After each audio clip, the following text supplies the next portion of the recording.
a little bit of a hiatus. What was it like returning to that world and to those characters?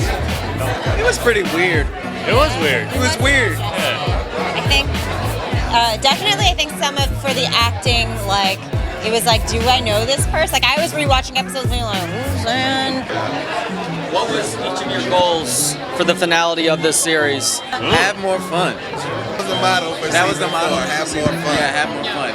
I like how the season feels as a whole. Like I feel like if you watch it, it feels good. It always feels. When I watched like The Office the first time, I was like, oh, that's a good.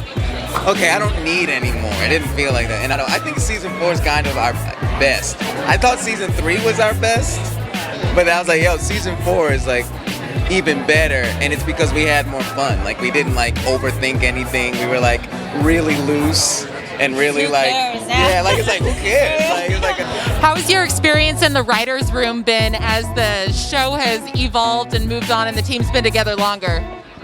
I feel like we've all gotten closer. I mean, like that show, sort of like what you were talking about, Donald. Like it doesn't happen. The connection I feel like we have doesn't happen often, and we were all extremely lucky in now having the time away from each other and then to come back to actually do it. But then in the context of the show ending, you were able to compare it and juxtapose it with every other experience you're lucky enough to have, and it really just is special. That's what I take away from I heard you guys were fighting. we did fight, but it was good. It was like family fighting. To get our good ideas. Yeah. It's literally just talking through stuff and the fights and the arguments and the back and forth. Like it was like we wrote this in 2019. I'm gonna say that a billion times because it's very important that people know that we wrote this before the pandemic. So it's gonna feel like a lot of this stuff was like ripped from the headlines, but it's because the world is predictable. Like everything that's you're fighting about now, you're gonna fight about forever.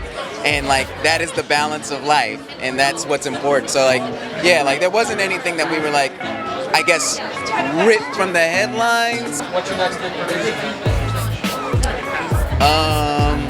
Oh no, here it comes. No, you want a hot take? No, I don't have one. Like NFTs is gonna be a thing, but not in the way that people think they're gonna be a thing. It's gonna be something like a Ponzi scheme. No, I think it'll be more just like a ticket thing, like you know how like what's it called, like Ticketmaster and StubHub. There won't be any more StubHubs because you'll be able to like lock shit in and it'd be like this is the real thing. Like it'll be way easier to like not fake things online that we were dealing with, and it's gonna affect a lot of other stuff in ways I don't think people are gonna understand for probably about 5 years, and they'll be like, oh yeah, remember we had all that like kind of corruption in this section and now it's just gone because like you can't lie about this. That's probably what's gonna happen. Our show is about week to week, taking people's expectations and fucking with them. I'd much rather make a show where a kid can watch it in 20 years and just turn it on and know what's happening, as opposed to having to be like, oh, I didn't understand it because I didn't see season 2 or whatever. Like, we're really conscious about that. But if you watch the whole thing, there is like a line. So yeah, there's a lot of that. I think people are gonna be angry.